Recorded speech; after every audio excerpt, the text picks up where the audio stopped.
It is Bronze and Modern Gods. I'm John. I'm Richard. I'm full of energy today, Richard, and I'm trying to control it so it's like not like Adderall addict energy. I'm good. I'm glad you're full of energy. Thanks for joining us, and please don't be put off by my energy today. Lots of iced coffee. We've got underrated books of the week. We've got viewer mail. We've got the 25-year rule where we go back to 1998 and feature a book that you may have forgotten about. But as always, we want to thank you for joining us and encourage you to hit like, hit subscribe, follow us on Facebook and Instagram at Bronze and Modern Gods, all that good stuff.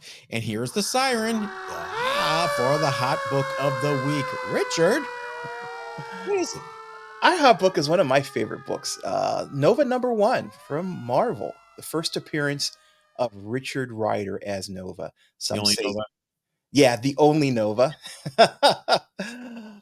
Yeah, there's a little bit of news on this. Marvel's head of streaming and animation and television, Brad Winderbaum, had an interview on Phase Zero YouTube channel. And they're saying we have a new system behind the scenes at Marvel Studios. We're more like a traditional studio now. We're developing more than we actually will produce. Mm. There are plans to develop Nova. I love Nova. Uh, I love Rich Rider too. I hope it gets to the screen. The world is always chaos. There are always things. You got to conjure these things to make them happen. But I would love to see a Nova show one day. That sounds like a big maybe. Yeah, well, it also pulls the curtain back a little bit on the process that Marvel, if you've noticed, they've kind of, they're not putting movies out in the cadence they were doing at the height of earlier phases. So this kind of shows you that they've changed their tactics, and they're developing multiple properties, and they let them bubble up through the process and then pick the cream of the crop, which is a traditional way of doing it. And I'm glad to see that they're taking these the future phases with a more traditional stand. And this sounds like it would not be a movie, but rather a TV series, which is interesting because this is the guy that's the head of streaming and Right. television. Yeah. What's the funny thing about this book, though? We've talked about this book on this podcast for the last going on 5 years. You know, it's our fifth anniversary in 3 weeks. I know. Are you talking about the Wrecking Crew and their appearance, or? No, I'm talking about the fact that the 90-day GPA on a CGC 9.8 for this book is now $999, which is about half of what it was at the great comic boom of 2022, where it was $1,993. Yeah, 9.4s are pretty cheap, $171 for a 9.4. I've always liked this book. I've got multiple copies of this book. I don't think there are 9.8s, but I've kept them through thick and thin because I see, with the Nova Corps already being in the MCU, I really do see something for Nova at some point if you're looking for speculation. I bought mine from you. I think you got them both from the same source, your friend there in Ohio. And mine came back, and was it a 9.4 or a 9.6? I think it's a 9.4. Yeah, I think it was a 9.4. What'd you come back with? Mine are still raw. I have not graded them. I've got, I think, 3 left that are sitting here raw. And, with the current climate, with getting books graded, they're not high on the list to get done. I wouldn't send them in, especially after what we saw last week from one of our viewers, which we have an update on that coming up. But first, let me remind everybody, you can support the show by becoming a member here on YouTube. For the cost of $2.99 a month, that's less than a Starbucks. or heck, less than a copy of the latest issue of Captain America, which was great. You can show your support and get a few perks as well. Exclusive live member-only streams every Friday, extra show and tell episodes on Wednesday, shout-outs in future videos. Look at the new names, more new names. Now we have to have a scroll. That's how many new names. That's a scroll with an O, not a scroll with a U. In fact, this also helps Richard and I go to more shows and provide more coverage in 2024. I am going to WonderCon in a few weeks. Just hit that join button next to the subscribe button below. And if you're watching this live on Monday, as always, I give away one free month-long gift membership during the live premiere. So here goes. Watch the chat, see if it's you. And if you want to try to win one next week, join us for the live premiere on Monday. Richard, before we dig into show and tell, did you see that CGC video where they talked about screening for 9.9s? Yeah, I watched that. Couple of comments. Number one, how does CGC only have 9,000 followers on their YouTube channel? That's a really good question. Oh, second, yeah, I watched the video. For those who haven't seen it yet, gentleman from CGC, I cannot remember his name, unfortunately, goes through the process of what they do when they get books in for pre-screening, especially pre-screening the 9.8s and above. And they get a box of books from the printer, from directly from the publisher. So these books have not hit the newsstand, have not hit dealers, anything. They're just directly from the printer to CGC, and they're nicely wrapped in cellophane, and they show up. And he goes through the whole process of what he does when he gets these books in, about how he does the initial examination, and he goes through the process of dividing them into piles. These books are definitely not tens, so they go in the farthest pile. These books are potentially 9.9s, tens, and they go in this pile. And he goes through the whole process of how he sorts it and what he's looking for. Corner crunches. These won't have spine ticks mostly, but they may have blunt corners, bindery tears, other printer defects.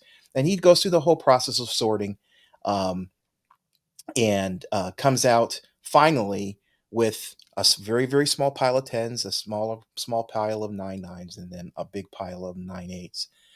He never said if anything didn't get a 9.8. So out of all of those books that he had, oh, actually he did at the very end. He said he had over 400 books that he had looked at, of which 300 were 9.8s. 77, I believe he said, were 9.9s, and 7 were tens. The comments were awesome.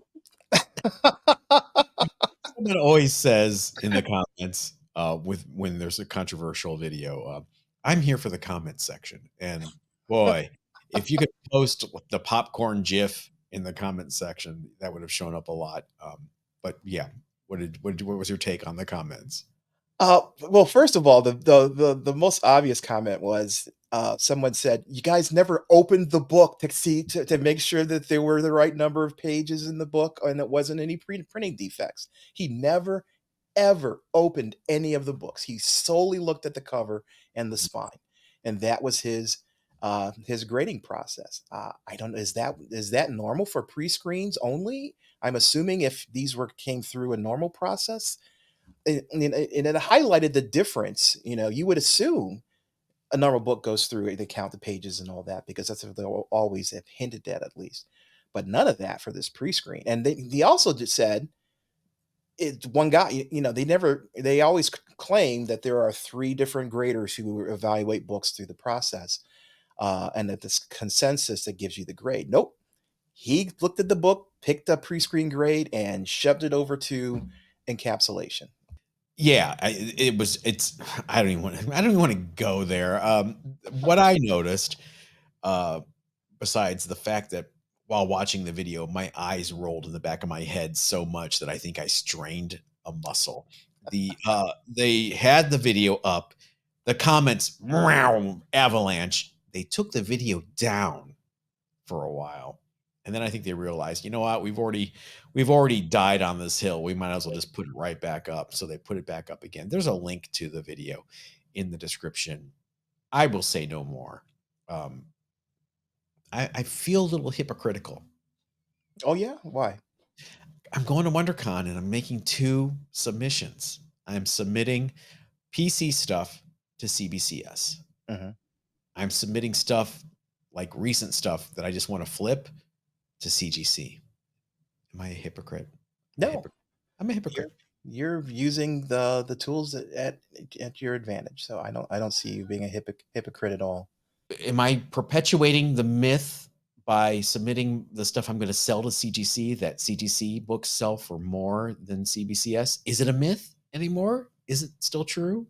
Yeah, that's a good question. No, I don't see you. Again, I don't see you being hypocritical at all. You're taking advantage of what tools are there.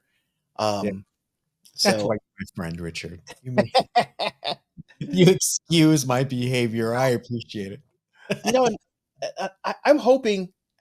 I look at this positively. CGC decided that they needed some transparency. They needed to come out and talk about their grading process in detail, even if it's just this pre-screen. I hope this is just not a one-off video and it's 3 months before they publish another one. I wanna see regular videos from CGC pulling back the curtain and talking about their process and getting people to buy into it, We talk about the because and other people have, CBCS have their grading process, and they also haven't been very transparent. I don't So know if they're gonna do more videos after this. If I was in charge of PR and marketing, I would say no, absolutely not. not I don't know. It's a toss up. Do you keep a closed system where no one knows specifically what goes on? You take a book, you send it to them, magic goes on, and you get a grade back, and you have no idea how that magic works. Or are you transparent? You highlight the things that you do for your grading process that differentiate you, and do it in a manner where you control the release of information. They just As they can't win for losing though, Richard. I mean, remember when they did the Superman video with the guy with the, put some gloves on, for goodness sake. pawns? Well, not just the fact that he wasn't wearing gloves, which is debatable. Some people are much more into the tactile thing when they're Right. when they're ready. It was the fact that he was like gorilla pawing that book and through the pages. I was like, "Ah, wins, wins, wins." So yeah, they can't win for losing. Fanboys, counting myself among them, counting Mhm. you as well, whether you want to admit it or not, we will find something to criticize about everything, period. Yep. So That's true. maybe they should go full transparency and just That's let the chips fall. All right. All right. Let's move on from CGC for now. We'll come back to CGC because the show would not be what it is without us trashing CGC at least once per episode. Show and tell. Woo! Someday I'm going to hang up my new platinum award on the wall. I will. I oh, promise. okay. This little It's been sitting there since I got it a couple months ago, and I'm sure there are people that watch the show on YouTube and they're thinking, when is John going to hang up that stupid picture frame that's behind him? amongst all the other platinum records you have on the wall. I'm sorry that I'm good at what I do. For example, last week I showed you all in my underrated book of the week, which was 8 Ball number 23. I showed you my personal copy, which was mangled by improper storage, bent to hell. In fact, here's a quick picture. Oh, wince. All right. If you follow us on Instagram, you've already been spoiled. Here it is today. Wow. That is gorgeous. Talk about a show and tell. I even I have to stop and go, geez, did I do that? Did I do that? A little Urkel there. It is completely back to normal. This little indention right here, I'm having a little trouble with. But other than that, Wow. she's all What do you back. think? I mean, what you think it'll get a 9.8 if you got No, rid of that? no. Look at that top corner. Oh, okay. Yeah. Yeah. And I think there's like one little white fleck right here on the spine. Mhm. Okay. Yeah. But still, I mean, compared to how it was before, that's impressive. I think I brought it from a 4.0 to a 9.0. If I can get rid of that one last little indention here, which I probably could if I opened it up, took a tack iron to it Mhm. with a little steam, but I'm not that into getting my 8 Ball 23 into shape. This is just fine enough for me to bag it and put it in a magazine box properly. Awesome. Promise. All right. What is your first show and tell book? My first book is a book that I bought for our mutual friend Forrest. Oh boy, probably a year and a half ago, and I just not have not given it to him. It's Badger number one. I've never seen that. What's the is that Devil's Due? Is that the publisher? Devil's Due. Yeah. Wow. Yeah, he had never seen it either, and so he was Wow. excited when I came across it. I had no idea that existed. Is there credits at the bottom? Uh, It's covered by the the $2 price I tag. can see it's Paul Mounts, Right. and probably Mike Barron, I would assume, the creator and owner of the copyright. Mike Barron, Jim Fern, and Mounts with Val Mayrick. Wow, I have never seen that before. Wow, that's impressive. I've seen the Image Comics series, but what year is that? The indicia, does it say? It says, first count 2016. Wow, so I was going to say fairly recent, but it's 2024. Ah, Uh, years ago. wow. And it's in great shape. I mean, it's got a couple of spine ticks, but other than that, it's in really good shape. That book has bopped around. Capital Comics, First Comics, Dark Horse, I think, did a Oh, really? Badger I didn't know that. series. Maybe Image and Devil's Due. Wow. Yeah. Where'd you find it? I came across this in a dollar bin I think this was when in Florida, when I was down there in Florida going through comics. Came across, sent Forrest a picture. He said, buy it for $2. I paid a dollar for it. It was well worth it. So that was when you went to Florida 2 years ago. Yeah. Forrest, you're never getting your book.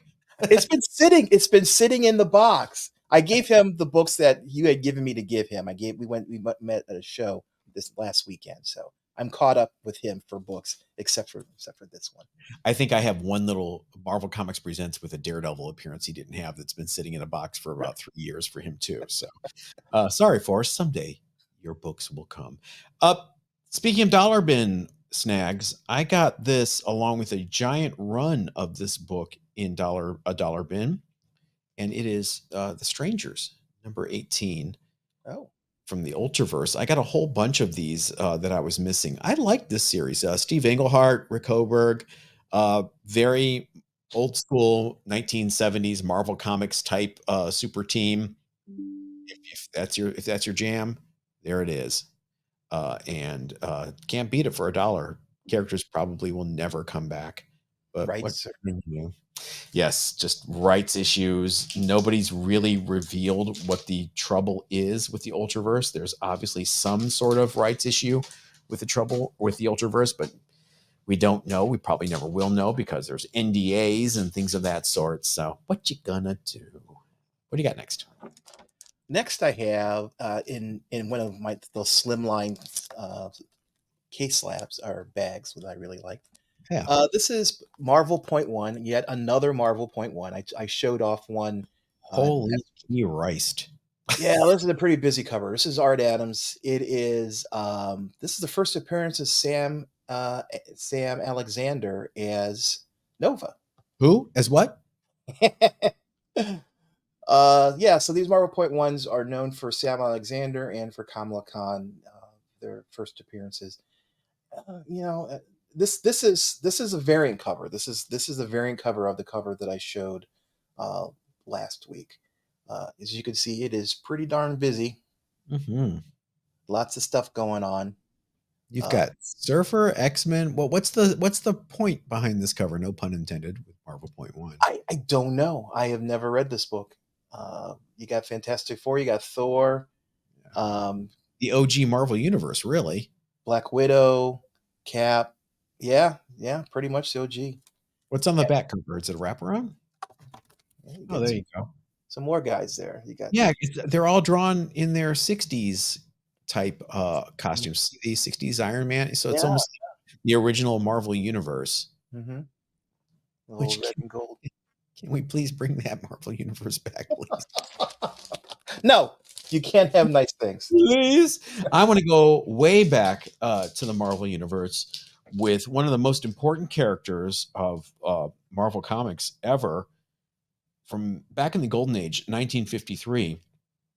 I have the origin and first appearance of Flash Foster, the Hot Rod King in Young Men number 21. It's a 5.0. off-white to white pages. There's Flash Foster, dun dun dun dun dun, and his hot gear hot shots. Oh, his flathead Ford that he's driving. Yeah. Look at that. His name's Flash Foster. So why does oh, okay. I was gonna say, why does his car say HH instead of FF? That's not Flash. That's his arch enemy, I suppose. Oh, okay. He's losing the race. Poor Flash Foster. But look what's happened to this book in the slab. Oh, Yeah. yeah. I don't know if that happened in the slab because I'm looking at the back now. It looks like it was just never pressed Mm. properly to get that minor spine roll out of it. Yeah, in fact, I'm looking at it. It's never been pressed. If only I had unlimited time and resources in my life. When Well, can I retire, Richard? soon. I know. All right. What do you have? What's your last show and tell? Last book is a book that I've always wanted something to happen for. This is Teen Titans number 20, a first appearance of Crush, who is Lobo's daughter. I love this. I love this particular cover. I love the artwork. I love this style of cover where they have the main character and then they have different sketches of the character on the cover as well. This is from 2018. Um, just I as a character, I like Crush. I think she's cool, but without Lobo, she's really in the MCU or MCU. Without Logo in the DC universe, she's going nowhere, and so she's definitely not anything that will happen soon. But I've got a couple copies of this because I just love this book. Oh, it's the design variant. Yeah, that's what they call this particular kind of cover. Um, so yeah, the back of it is got nice Teen Titans Go, which is another awesome show. I have two questions about that book Hmm. and character. Number one, who's her mom? I Number don't two, know. does the mom's pelvis still exist or has it been ground to fine powder? You can ask the same question to Lois. Woman of tissue. Yeah, wow. Yeah, these are questions that keep me up at night. If you know the answer, why don't you submit it to us in a segment we call Viewer Mail? You've got mail. All right, follow-up time. My first piece of viewer mail comes from our friend Eric Spicer, who had emailed us at bronzeandmoderngods@gmail.com about his awful CGC experience we talked about last week, where they sealed his Underworld comic book incorrectly, thereby ruining it. Hey, John and Richard. CGC's reply was, let's just say, lackluster. They even messed up my recent collectible card submissions by not noting the pedigree. They offered to try to, quote, repair, unquote, the book and reholder it. I declined, smartly so. They would not cover return shipping, and only after getting the book back and attempting to repair the damage would they consider sending it to their claims department. So they wanted him to ship the book back at his dime. Then they would try to repair it, and if they couldn't, then they would make him an offer of reimbursement. Wow. Eric continues, I had insurance with the shipping carrier for the book with proper values, but it really isn't worth much. $50 is what they offered me in store credit. I felt $100 would be more reasonable. They keep the book, sending it back to them, snail mail, calling it a loss. Meanwhile, Tinkerbells gets a 10.0 in my book. CGC does 0.0. Well, good news for Tinkerbells. We're going to have them encapsulated Oh, maybe one day. one day. Yes. Eric, that's horrible. You say it's just a $50 book, but you also mentioned you collect these props, these movie props. This was part of Yeah. your prop collection. It's got sentimental value, and I'm glad you insured it with the shipping carrier. That's something, but man, that blows. I'm sorry to hear that. Yeah, really. I mean, what if it had been, here's a book that your father had passed down to you, or it's, a very, very high grade book that's very rare, and CGC screws it up, and they are unrepentant. And That's what you do when you check that box. When you're doing your submissions, you're saying if we drop it, if we accidentally shred it, if we take our gorilla mitts and flip through your Superman #1 with aggressive speed. yeah, yeah. It just it's just a it's at this time CGC does not need more negative press. Um, I can understand from their standpoint them trying to reduce their liability, but in this case, this is obviously their fault. It was encapsulated incorrectly. One of the things you pay for is that encapsulation. I'm Uh, bringing up the picture again right now to remind everybody. CGC, you're sure you don't want to take the blame on this one? I don't yeah, think Eric did this. right. And that's the thing. I mean, it's obviously something that was a QA issue on their side. Um, okay. There's nothing else. If There's nothing else to say. No, there isn't. I mean, for me, if this was me, if I was in CGC, I would look at the value of this book. That's not very high. I would just make it right. You know, you're going to be out maybe $100, as Eric was talking about. This is not an Avengers #1 9.8, right? This is a book that you can make the problem go away with a minimal amount of money because it's obviously your fault. You're doing it as a customer relations um, thing. Make it go away. We wouldn't be talking about this if they simply had stepped up and done that. But Richard, they have to make sure that they have the book in hand because Eric might have opened the slab himself and resealed it incorrectly. Uh, oh man. What's I love your first piece of viewer mail. Let's just continue the bashing. My first piece is from I Love Shoes and Tattoos. Uh, I like your with name. with all the BS going on at CGC, what would y'all recommend doing with the first appearance of Hobgoblin, Mark Jeweler variant with tattoos? Thank you.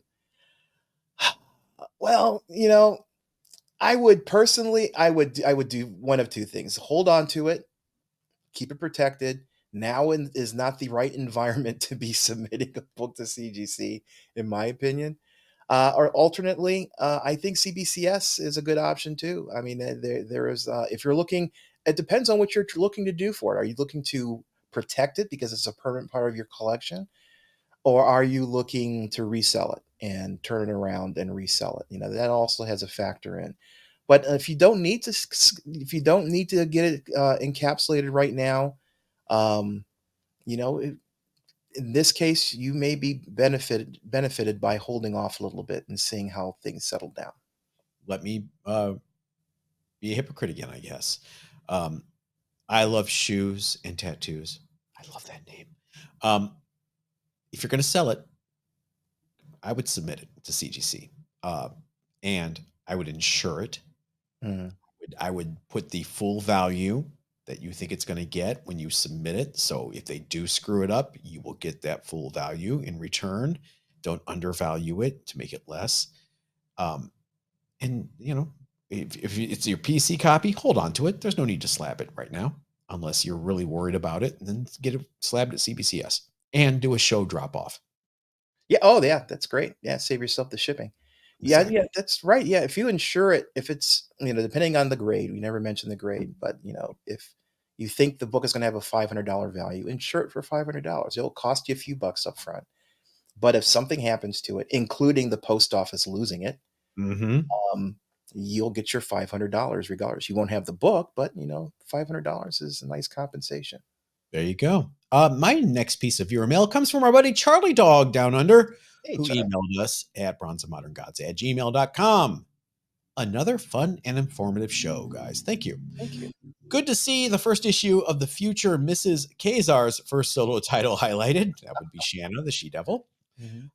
I'm being corrected here. The way Shanna holds the spear is viable if she uses it as a stabbing weapon rather than as a throwing weapon. Okay. Okay, stabbity stab. Holding the end of the shaft allows her to transfer more force into its action. Yes, I'm still talking about the spear. Okay. good to know. I need a cigarette. The Daleks have been upgraded over the years and can now use anti-gravity to avoid hazards that used to stop them dead, like Wow. stairs. Thank you, Charlie. That was my Thank point, you. Richard. Yeah. That happened in season 8 with Sylvester McCoy, in remembrance of the Daleks, by the way. When the doctor thought he was being a smarty and he ran up the stairs and started taunting them, and then all of a sudden the Daleks started floating up the stairs, and he went, "Holy crap!" Deviate number 1 with the Dave Stevens cover is also an Adam Hughes cover. Oh, Wow, wow. what a double! Stevens drew the primary image, and Hughes did the reflection. Are you Wow. sure you don't want that, Richard? I mean, yeah, the more I'm thinking about it, yeah. And it looks gorgeous. You are quite correct, John. Miller is pronounced the same as Miller. All right, so now we Sounds know it's Mark okay. Miller. I And stand corrected. I've been pronouncing it Millar forever. I've and also been, Gaiman. Gaiman. All right, we'll forgive you. What is your next piece of viewer mail? Our next piece is from Timothy Markin 4481. Back in the early 80s, I was hip to First Comics and bought every first issue they published at the time. I remember buying 2 copies of Grimjack #1 as an investment. That and American Flagg were 2 series I'd buy regularly, and I got that first issue signed by John Ostrander in the 1990s. Nice. A couple years back, Warp #5 was super hot because of a cameo appearance that predated his official debut in Star Slayer #10. There are also 2 square-bound issues of Munden's Bar published, featuring a multitude of characters or creators. I imagine those are cheap and easy to find on eBay. Still have mine, and I haven't been able to force myself to get rid of them when I've done an infrequent culling of unwanted back issues. Yeah, thanks, Timothy. I was one of those guys who bought American Flagg every single month. That was on my pull list, and it was one of the books I read. You always have your stack of books and you sort them by what you want to read, and it was always at the top. I loved American Flagg. Never bought Grimjack. That was never part of my pull list. So, um, yeah. I I keep forgetting John Ostrander wrote Grimjack, and I love John Ostrander. I loved Suicide Squad when he Mhm. wrote it in the 80s and 90s. I loved Firestorm when he took it over and revamped it. I loved all sorts of John Ostrander stuff. So I need to actually maybe go back and find some digital copies of Grimjack and give it a Yeah, shot. yeah. I'm sure there's some collections out there. Yeah, that's true. Why don't you go ahead with your final piece of your mail? Okay. My last piece is from Grumpy Goose, who posted on YouTube. I just picked up a Bad Planet #6 in December. Bad Planet is another Dave Stevens cover book. It's about a 9.4 to 9.6 that's the possibility of being pressed to a 9.8. Got it for a steal at $75 Canadian. It's going to be my next CBCS submission for sure. Oh man, okay. You guys are talking me into these books here. I may have to go find myself a Bad Planet #6, um, so I can have my my OCD Dave Stevens collection um, satisfied.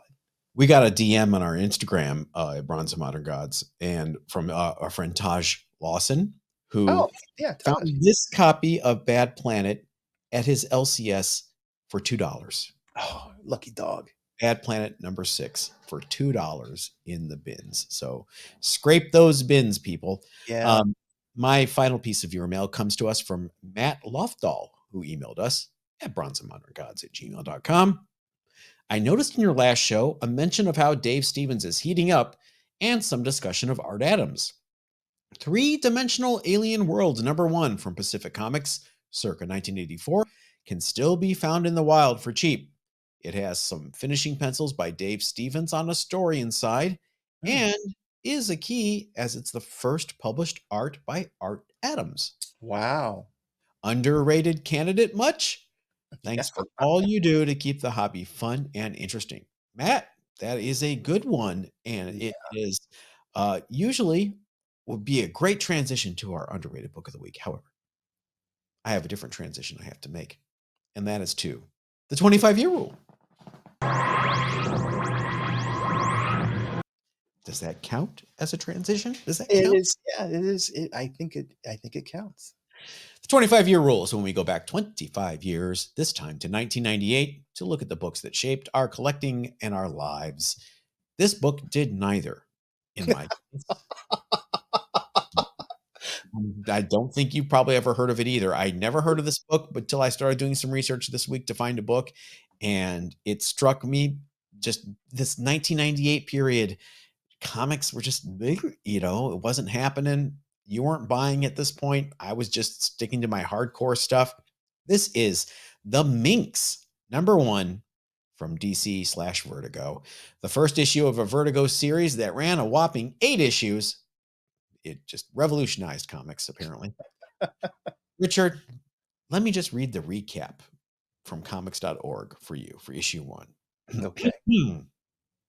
America eagerly awaits the return of the mysterious monkey god.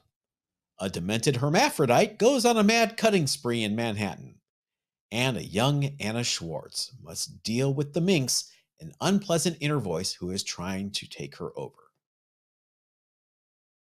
Does that sound like every stupid British Vertigo title from 1994 to 2002? I just don't see why that it wasn't more successful. Yeah. Will surprise no one to find out it was written by Peter Milligan and drawn by Sean Phillips, who I quite liked on, Shade the Changing Man for a Mhm. while. I liked his Animal Man run when he took over Animal Man. I just, after a while, it was like, "Oh, they'll throw a hermaphrodite in there, and, there'll be a monkey god, and look at how wacky and weird and outre we are." Yeah, if this, floats your boat, you can grab the entire lot of the 8-issue series on eBay right now for a whopping $12.99. Issue 1 goes for about $4. Richard, are you intrigued by the minx? You're on mute. Sorry. No, I'm not intrigued, not even slightly. Why not? It's a minx. Yeah, yeah, this is one of the reasons why this is a perfect reason why I stopped reading comics at this point. I okay, let me back up. I love weird when it's done well. Doom Patrol, Grant Morrison, one of my favorite books of all time. Shade by Peter Milligan. Mm. This just sounds like, somebody, are you familiar with Brian Eno's Oblique Strategies? No, I'm familiar with Brian Eno, but not Oblique Brian Strategy. Eno, musician, producer, very famous. He has something he calls oblique strategy, where he writes a whole bunch of unrelated phrases and words on cards and then throws them up in the air, and you have to grab them and write a song around them or use them as creative inspiration. Somebody wrote monkey, God, hermaphrodite, Times Square, pudding, and I was threw it thinking here. I was thinking more like Mad Libs where you just had Yeah, space you had to fill in the this is Vertigo Mad Libs. All right, we beat this book up enough. Has anybody read it? Is it any good? Are we just being really judgmental based on a one-line pitch? Which, by the way, is why you create one-line pitches so people can judge it. Just heads up. Let us know in the comments as we move on to our underrated books of the week. Richard, you teased it earlier. Talk about it. I did tease it. Excuse me. Uh, I did tease it. My pick this week is American Flagg Special #1. It's a one-shot comic that was released by First Comics back in November of 1986. Howard Chaykin created the issue to introduce his short-lived graphic novel series Time 2. Did you ever read that? I'm squared. He will Oh, correct Times you. Squared. Trust Sorry, me. Times Squared. This issue features the art by Lynn Varley, Butch Burcham, Brian Boland, Ken Bruzenak, and scripting by Chaykin himself and Mike Gold. This book is cheap. You could pick it up on eBay for $3. 9/8 sold last month for $119. I'm a huge fan of American Flagg. The it's hard to describe as a comic because it's not a superhero book. It's not a war book. But it's got a little aspects of a lot of different things. It's kind of a modern Western aspect to it as well. If you think of politics run um, and this is why I see a lot of parallels with where we are today by corporations.